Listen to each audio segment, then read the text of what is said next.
আজকে আমার ফ্যামিলির সাথে গিয়েছিলাম ভেরোনা পার্কে। আর এর আগেও কিন্তু আমার ভেরোনা পার্কে অনেকবারই যাওয়া হয়েছে। সো এটা মনে হয় আমার 4th টাইম। সো আমার কাছে এটা ভালোই লাগে অ্যাজ ইউজুয়াল।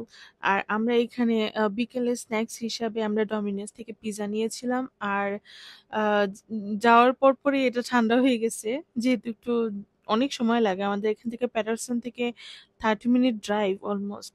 আর এই ভিউটা এত সুন্দর, মানে আমি বাংলাদেশের মধ্যে একটা ফিল পাচ্ছিলাম। বাংলাদেশে যেরকম লেক বা নদীর সামনে যেরকম একটা ফিল আসে, ঠিক সেই রকম। আর এখানে আসলে ন্যাচারালের খুব কাছ থেকে দেখা যায়।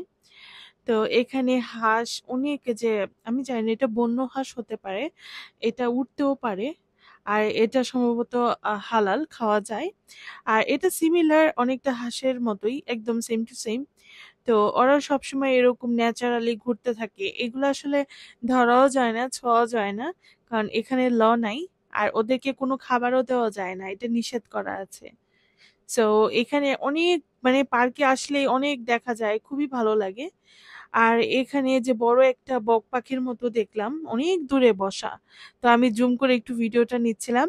তো আর এই পার্কটা অনেক বড়, অনেক বড়। সো একদম আসলে হেঁটে শেষ করা যায় না। তো আমরা এক অংশ জাস্ট একটু রাউন্ড দিচ্ছিলাম, আব্বু আম্মু আমি।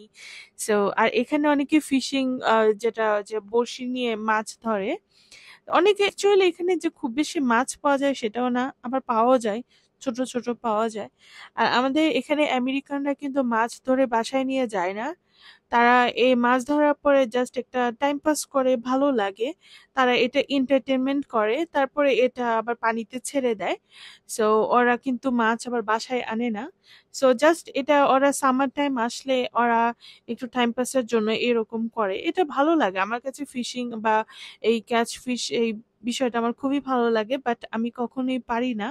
বা আমি বাংলাদেশে গ্রামে ট্রাই করেছিলাম। আমার খুব শখ যে আমার বড়শিতে মাছ উঠবে, বাট কখনোই উঠেনি, পারি না। আর আগে আম্মুদের কাছে শুনতাম আগে নাকি নদীতে অনেক মাছ আসতো বা মাছ থাকতো।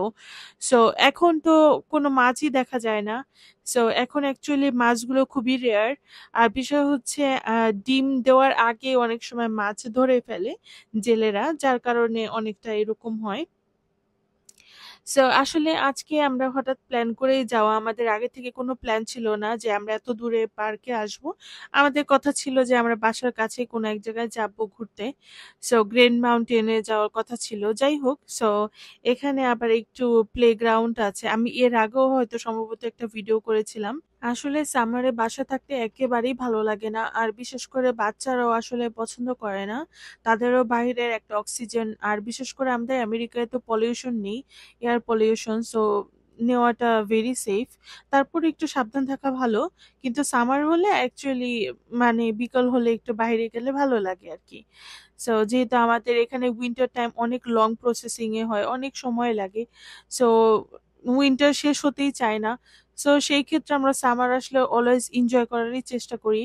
আর বাইরে যাই বা উইকেন্ডেও আমরা বের হই। So yeah, that's it today. ভালো থাকবেন সবাই। Thanks for watching.